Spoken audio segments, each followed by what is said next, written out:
The following is a production of the Neighborhood Sports Network. This is the NSPN Prep Update, a weekly look at scores, highlights, and stories from across the state. Hello and welcome to the NSPN Prep Update. I'm Ryan Phelps, coming to you this week from Cold Spring, the home of two successful Townball teams, one in Class B and one in Class C. This week, we'll see the start of a new professional volleyball team to be centered in St. Paul. We'll also see the start of a new rodeo season, and we'll go in step with one of the quintessential summer activities for a high schooler, summer marching band, courtesy of the Rosemount Band. But first, we start here in Cold Spring, where two teams share a stadium and a community fan base. I wouldn't call it necessarily, I would call it a friendly rivalry, right? We recruit the same players. And again, you could tie Richmond into that, you could tie St. Nick into that. And so there's a rivalry in that sense where you pick a team, you pick which team you're going to play for. And sometimes it's the Springers and the Rockies are like, dang it, we wanted that guy. And sometimes it's the other way around. And so you can call it a rivalry in that sense, but we're also all Rocori grads. And so we all know each other. We're all friends with each other. And so I would call it a friendly rivalry for sure. We've never been in the same league. I've been with the Springers since '05, and I think I've only been a part of 4 games we played each other. It wasn't always that, hey, we got to, bring everybody to play against. It was, hey, how can we help, or, how can they help us? Situations that way. A couple years ago, we made the state tournament, and Jonas came down and threw batting practice for us, so we could all take looks and things that way. We did it the following year when they were down in Jordan. Myself and Drew Van Looy went down there and just helped throw batting practice. There's things that way that you always want them to succeed, unless they're playing us. The Cold Spring Springers have been to the state tournament more times than any other Minnesota Townball team. 62 times since their first appearance in 1924, a point they are rightfully proud of. There's a statue out front. You can go count them of how many that are on there. But that's the standard we set every year with it coming into it is like, hey, it's not try to make the state tournament. It's when we make the state tournament going into it. And there's been years where, hey, we came in as a 3 or a 4 seed into our section or region, district, whatever term you want to call it, make the state tournament. There's been years we've been the 1 seed, make the state tournament, and you just got to get a seat at the table and get in the dance and have some fun down there. As with most Townball teams, the ranges of ages of the players is an advantage, not a hindrance. It's fun being a part of it where we got 16-year-olds and guys all the way up to 47. I mean, Femwright just continues to play and play and play. He threw 8 1/3 innings on Saturday for us and got us the win. And then we turned the ball over to an 18-year-old and said, hey, close it out. So you're seeing 30-year age gaps in there. And I think that's what really drives it is guys are coming in, they get to learn and see things and get the experience from it. When I started at 16, there were guys that I'm now playing with their kids on the team, and you learn things and pass it forward because, hey, your future might be college baseball or beyond, or it's back here. Either way, you want to make sure that guys are always getting their opportunities. The veteran wisdom is something that keeps the players' careers and the team alive year after year. You just try to pass that stuff down to the guys of, hey, here's the reason why we want to do this, or we're working this type of thing. You see our field, it's a big ballpark out there. You want to play to your strengths with it. We've always prided ourselves on having a good outfield and a very strong defensive infield. You don't have to strike everybody out. Plus, hey, we really want you to throw 7+ innings today, so don't throw 30 pitches an inning. The Cold Spring Rockies were created because of the popularity of the game in central Minnesota. We all draw from Rocori High School, and Cold Spring in general is a town, I think, of 4,000, just over 4,000. Between us and the Springers, you can include Richmond, St. Nick. All of us are pulling primarily from Rocori High School.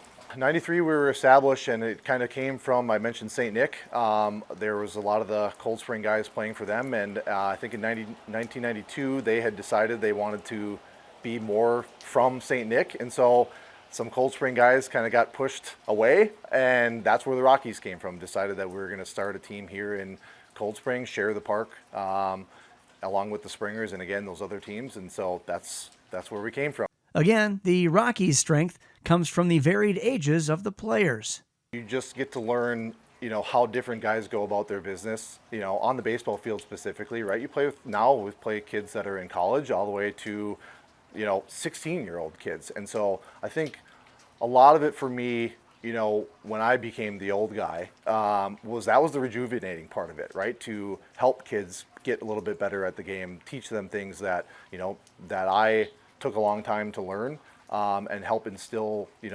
positive things, not just in baseball, but in their lives as well, too. Like in life, becoming the old guy happened quickly. Not that there's anything wrong with that. So it actually happened in 1 year, 2016. So I started with a very veteran group of guys with the Rockies in 2008. And in 2015, they all decided that that was going to be their last year. I think there were 6 of them who were in their mid-30s at that time and decided that, hey, this is going to be our last year. Then along with our manager, Tom Ficker, all decided that, hey, this is going to be our last hurrah. We're going to be done. And instantly, I was the old guy in 2016, and we had a whole crop of really young players. And that was, for me, when it became a whole different dugout, a whole different aspect, but I really loved it as well, too. And so that's, it happened in a flash. And, I still don't feel old, but I definitely am the old guy. Yeah. The Minnesota Amateur Baseball Association has announced their Hall of Fame inductees for 2026. Shakopee Indians manager Gary Schlepper leads off. As we've heard in previous stories this summer, Schlepper played for Shakopee from 1979 through 2007, was a player-manager from 90 through 07, and rejoined the team as manager in 2014. Dale McAdams started playing for the Roscoe Rangers in 1977 and continued to play alongside sons Justin and Jacob in 1996 and 2006, respectively. McAdams was a 3-time Stearns County All-Star and has been serving his community for decades. Butch Steen started his amateur career in South Dakota in 1961, moving to Browns Valley, Minnesota in '65. He played until 1987 and was a player-manager from 70 through 73. Steen restarted the Raymond program in 1989 and has managed them since. Greg Odie Odegaard played for the Arlington A's from 1975 through 92 and the Glencoe Brewers from 93 to 98. He also has served as an umpire for 17 years and spent 7 seasons as manager of Arlington. Al Fritz Drexler started amateur baseball with the Searles Peanuts in 1968, but an injury cut his on-field time short. He then began a managerial career that lasted 40 years and served on the Searles board from 1989 through 2019. Tim Byer played for Regal from 1976 through 2015 and managed the team as well for 22 seasons. In 1984, he also took up field maintenance duties and has maintained and renovated 2 fields in Regal to completely transform the fields for an amazing playing experience for all who have played in Regal. There's more to come on the Prep Update. We'll shuffle on off to Buffalo for a new rodeo season, witness a brand new team that volleyball girls can set their sights to play for one day, and we'll head down to southern Minnesota to another baseball hotbed in our school snapshot. But first, it's trivia time. What is the record for the most Townball state championships? The answer and more after the break. New journey. Division 3 straight to Division 1. New energy. Same standard. The Tommies have climbed to the peak of the summit. And your Pioneer Football League champions wear purple and gray. No limits. Welcome to St. Thomas Athletics. We've all had those long meetings that honestly could have been an email. Now you can't make the game on time. But don't give in your 2 weeks notice just yet. Just stay in. Catch the game from home on NSPN. Your neighborhood sports network. Your trivia question was, what is the record for the most Townball state championships? The answer is 15. The Minnetonka Millers have won all of those since 1997, including a three-peat from 2015 through 17 and 3 other back-to-back championships. Welcome back to the NSPN Prep Update, coming to you from Cold Spring, where the Springers are second all-time with 9 Townball state championships. There's a new pro team in town, or there will be soon, as Minnesota will join Major League Volleyball as a part of a 4-team expansion for next season. Justin Barrientos attended the team unveiling. Rice Park in St. Paul, just steps away from Grand Casino Arena, was the site for the launching ceremony of a brand new sports franchise in Minnesota. Bringing another professional sports franchise to St. Paul reaffirms our commitment to making it a destination for entertainment. Minnesota is not an emerging volleyball market. It is the volleyball market. We know the Forge will lead the way, not just setting the standard for pro women's sports, but will raise the bar for all pro sports in Minnesota. Though the team name and identity was just announced and games don't begin until January 2027, the Forge have been making their presence known already across the state. Doing community outreach stuff with, this Twin Cities and the state of Minnesota for about 6 months right now. We've had more than 5,000 kids that we had the opportunity to coach. We've been to more than 50 locations at this point. We've been traveling a lot, and everywhere we went, we felt excitement, we felt the energy, we felt the gratitude. The explosion of high school volleyball programs in Minnesota was one of the main reasons for pro volleyball to come here. Minnesota is 4th in the country with 17,000 athletes participating in 450 high school programs, something the new Minnesota pros are aware of. I have so many young athletes that play volleyball, and to be able to put that in front of them in a professional way where there is something to reach for if you want to continue to playing after college, and just having someone to look up to, because I know I looked up to a lot of players in college and at the Olympic level when I was growing up, and just to be able to have that available, I think is incredible. I think that they are going to be able to use this opportunity to learn more about the sport and, be able to watch certain positions that they may play and figure out how to develop their game, and they can also grow relationships with us. I've gotten to work a few camps while I've been up here, and I tell these girls, don't be afraid to follow us on social media. We want you guys to ask us questions.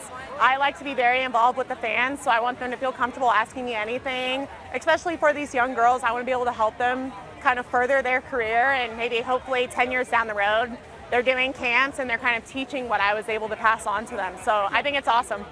Our team has been really good at reaching out to the local community already. We've been doing a lot of camps for a lot of the high schools around and a lot of the clubs, and I think just getting us more available to be able to interact with those kids and see that we're also just human, and that it's not this unreachable thing that, it's only certain people get to go. No, if you want to play at our level, you can. You just have to work for it. And I think that making that kind of big gap a little bit smaller and letting us as players be a little bit more available to the kids that are playing and wanting to do what we do and knowing that there's another path forward, I think is going to be the biggest thing. And I do think this is a very unique opportunity to really experience something that's the next level, which is athletes coming from all over the world, athletes that can play at the highest level you can think about, and athleticism, right? The athleticism is just outstanding, so I can't wait to have them here in the Grand Casino Arena.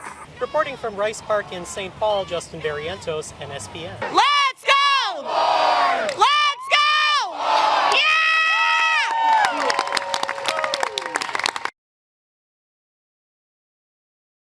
The Minnesota State High School League has made several changes for the upcoming school year.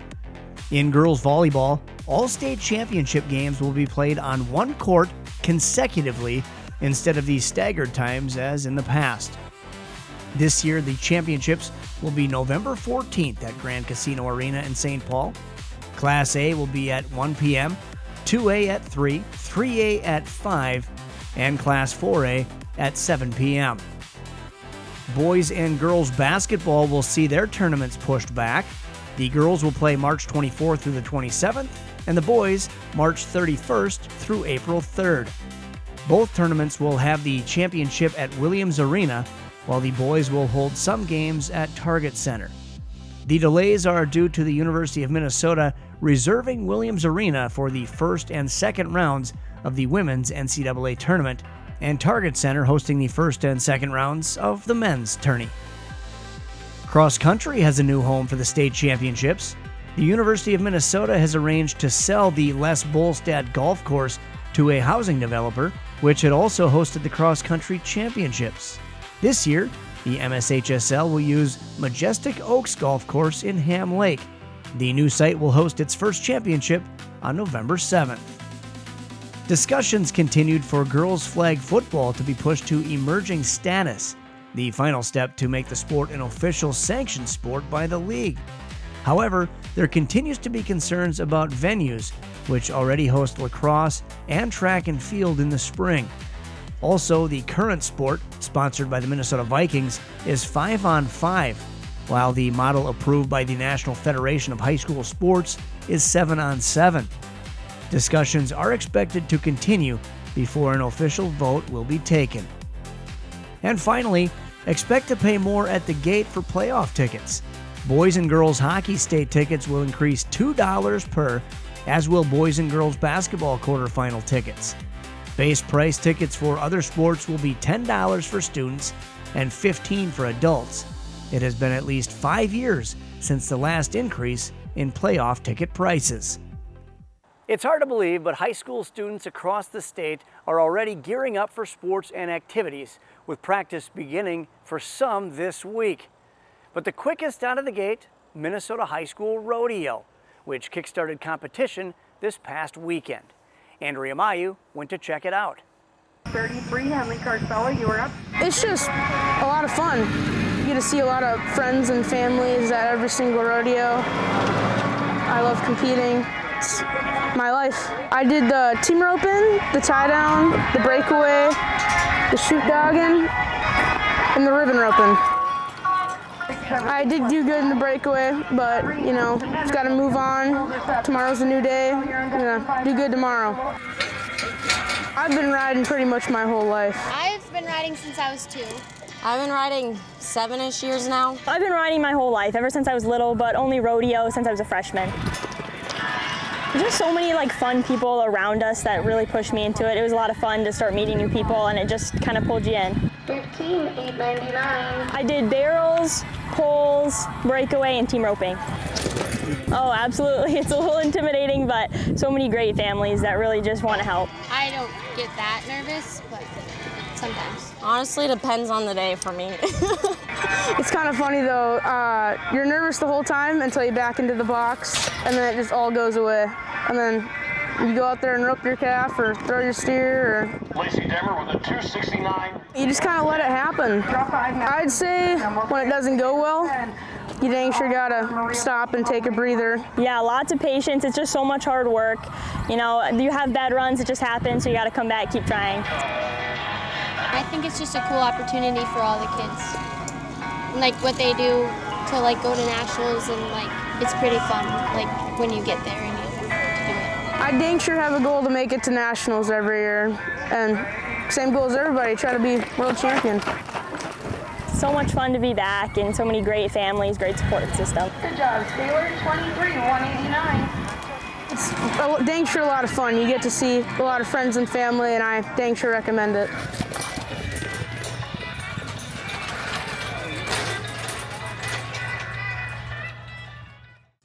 Coming up, we'll strike up the band with Rosemount High School and their summer marching band program. And we'll visit a great baseball town in southern Minnesota with our school snapshot. There's a new destination for all things Minnesota high school sports. It's called Strib Varsity. It's from the Minnesota Star Tribune, so you know it's trusted. With a deep bench to cover all of Minnesota. We've rebuilt and relaunched our Prep hubs and added more sports, stories, streams, stats, scores, schedules. We have it all at Strib Varsity. Subscribe today at startribune.com/stribvarsity. Welcome back to the NSPN Prep Update here in Cold Spring, one of 4 host sites for next year's Minnesota Amateur Baseball Association State Tournament, along with Watkins, Avon, and Sartell. Summer band is a way of life for many students who look for an activity for the non-school months. Tom Ritchie went to Rosemount to attend practice with the band. This is Tom Ritchie, photojournalist for NSPN.TV, reporting about high school marching bands. My name is Leon Sieve, and I'm one of 4 band directors here at Rosemount High School. We've been putting together our field show, which is a competitive field show. We do perform at our home football games, and then we take the band and compete in a couple shows here in Minnesota. And then we're doing a show in Cedar Falls, Iowa, and one in St. Louis this year. We started July 6th. We had some things going on in the spring to get ready for the season, but we don't perform our show until September 11th. I think I'm probably the most spoiled band director in the state, just because of the kids that we have, the community that we've built, the pride in the organization that our entire town has, and our school and our kids, the culture, the work ethic that's established. They teach each other in terms of like the need for attention to detail and the specifics of what it's going to take to be a great performing group. And then 2 Tournament of Roses parades so far, 2014 and 2023, and then we'll be headed back to Pasadena on December 28th to march in the Rose Parade on January 1st of 2027. Everything we do is a pretty large production. The festival that we host every year here, to the big parades that we do, to taking the band to several shows in Iowa, Indianapolis, and Missouri that we do. I was told in elementary school that I was too little to play the tuba. And then again in middle school I was told that because I'm a girl I couldn't play it. So I was like, well, you know what, I'm gonna play tuba. And that's how I got here. It was like a sixth sense when I first chose the trombone. I knew I had to pick one instrument, and it just like stuck out to me right away, was the trombone. This year I'll be going into my senior year, and I'm also the drum major this year, so that means that I'm going to be conducting the band during the field show. But in concert band, I play the trumpet. I like the community aspect of it. It's got to be the performances. Just getting to play in front of like thousands of people that all want to be there is just an amazing experience that I'm very grateful to be able to partake in. One thing I really enjoy about being a drum major is that I get to lead such a large group of people, and I get to see from a wider perspective how we go from 0 in the start of the season to something much bigger by the end of the season. And I get to be the person to kind of rein them together and take them to that spot. This is Tom Ritchie, photojournalist for NSPN.TV, reporting. Let's check out some state Townball qualifying games from this weekend. Elk River Lumberjacks versus the Champlin Park Low Gators. Both teams have already qualified for state, but the winner gets the 3 seed. Close game in the 4th. And Sam Pooter in scoring position after stealing 2nd. Kellen Oligmuller at the plate with a laser up the middle. That will score Pooter and give the Low Gators their first lead of the game. It would turn out to be a lead the Lumberjacks could not overcome. 7th inning and 2 on. Adam Pooter will end the game with a powerful swing, 14-3 on the 10-run rule. 3-run homer for Pooter as the Low Gators head to state for the 11th time. They were runners-up in Class A last year. Elk River will also go to state as the 4 seed, their first trip since 1968. Their best finish was 3rd in Class B back in 1949. Dilworth Rail Dogs versus the Hibbing Miners.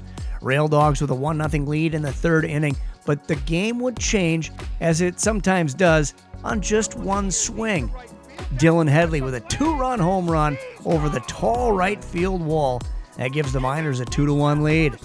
That lead would hold, as Dilworth was held to 1 run on 4 hits, as Matt Erickson pitches the final 2 innings, helping Hibbing to the 4-1 win.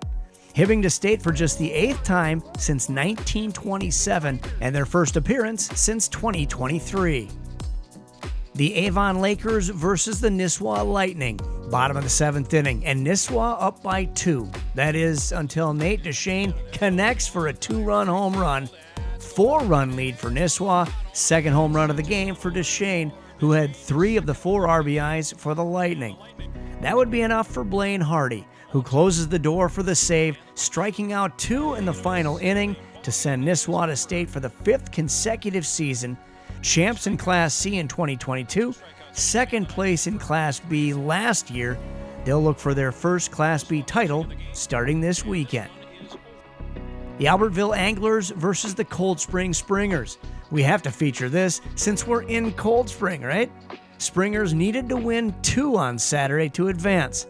Bottom of the 4th, and Brady Schaefer with a solo shot to left with 2 outs to give Cold Spring a 4-2 lead. That's all the Springers would need.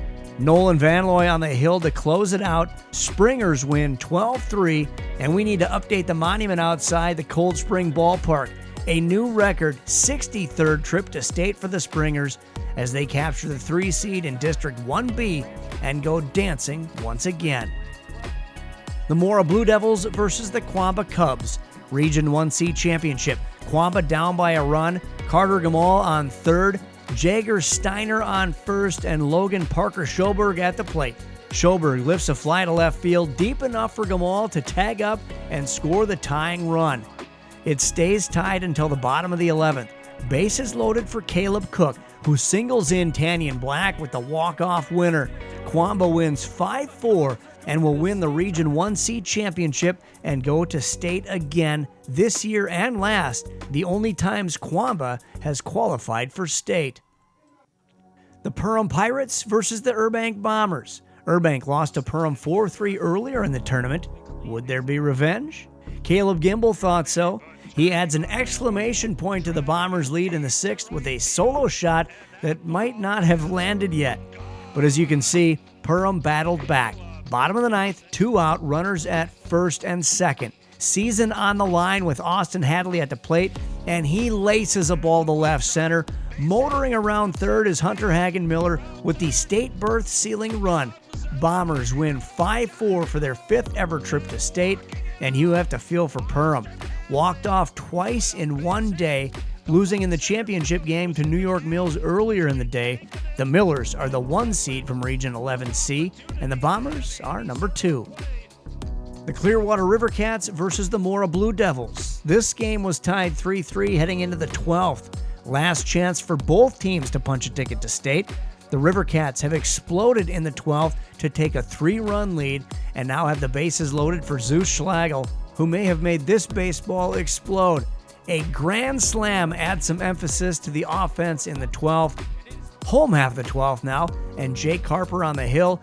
He pitched the final 3 innings to get the win and coaxes the ground out to end the game. A relatively new team, and after 7 years, Clearwater will go to state for the first time in franchise history with the 10-3 win. The 5 seed in the Region 1C tournament continues on to state with a 14-17 record. NSPN will stream the State Amateur Baseball Tournament played at Chaska, Jordan, New Prague, and Shakopee starting this Friday, August 21st. We'll go through the brackets in just a bit. The Minnesota State High School League announced participation numbers for the previous season, and numbers continue to rise. The league reported 289,522 students participated in league-sponsored education-based activities this past year, a 4.2% increase from the 2024-25 season, and an amazing 13.2% increase from the 21-22 season. The Minnesota State High School League sanctions 49 sports and activities across 500-plus schools in the state. Now that she has graduated from college and plays in the WNBA, Paige Beckers gets a chance to return home whenever the Dallas Wings and Minnesota Lynx play at Target Center. This season, Beckers took some time to unveil a refurbished basketball court at Blackstone Park in St. Louis Park, the very court she used to hone her skills in her younger years. Beckers partnered with Gatorade and donated money to fix the court, which now has her signature and a bold new look. We're getting closer and closer to the start of the prep fall season, but here's what we have for you this week on NSPN. It's all Townball this week, Friday, Saturday, and Sunday from Chaska, Jordan, New Prague, and Shakopee. 4 games on Friday, 16 on Saturday, 12 more to wrap things up on Sunday. Here's a look at the brackets. We'll start in Class A. First game of the tournament in Shakopee, Friday night, 7:30, the Champlain Park Lowgators versus the Shakopee Indians. On Saturday, the Hibbing Miners take on the Northwest Orioles. First round byes in this bracket go to Elko and St. Anthony.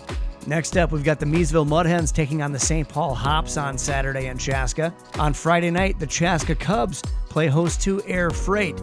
You've got Baseball 365 and Coon Rapids getting byes in this bracket. The Burnsville Bobcats will take on the Elk River Lumberjacks on Sunday. On Saturday, it's the New Ulm Brewers versus the Minnetonka Monarchs. Max Industrial Warriors and the St. Paul Mudhens each getting first round byes. And finally, in Class A, Forest Lake versus Minneapolis on Saturday in Chaska. And Stockman's Irish takes on Rochester. You've got Sartell and St. Patrick waiting in the wings. In Class B, Princeton versus Union Hill in New Prague Friday night. Winner gets Delano. Further down, you've got the Red Wing Aces taking on the Buckman Billy Goats. The winner of that game gets the St. Martin Martins. More Class B ball. On Sunday, Cold Spring versus Foley. And Plato takes on Webster, with both Bluffton and Stewartville Racine awaiting the winners. On Saturday afternoon, it's Bird Island versus Kimball, with the winner getting Sobieski, and Piers takes on Young America as Jordan awaits the winner of that one. And our final Class B bracket, Nisswa faces LeSueur, and Watertown gets Maple Lake, with both Raymond and Sauk Rapids getting byes. Finally, in Class C, in Shakopee, Quamba versus Fairmont. The Cold Spring Rockies take on Aitken. You've got the Richmond Royals versus the Leavenworth Orioles, and the Cologne Hollanders draw the Morris Eagles. More Saturday action in New Prague as Ada gets the Urbang Bombers. The Cortland Cubs versus the Starbucks Stars.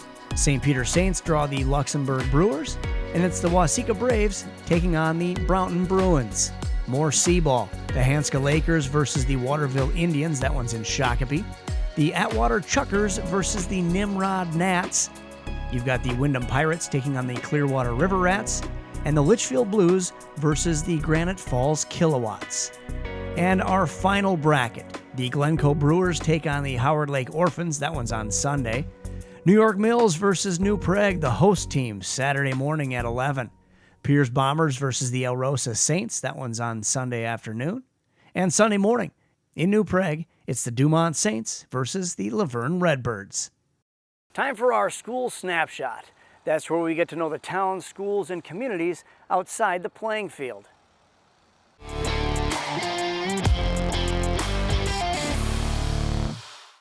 At first glance, New Ulm doesn't jump out as a soccer hotbed. Located about 100 miles southwest of the Twin Cities, you're smack dab in the heart of baseball country and the hometown of former World Series winner Terry Steinbach.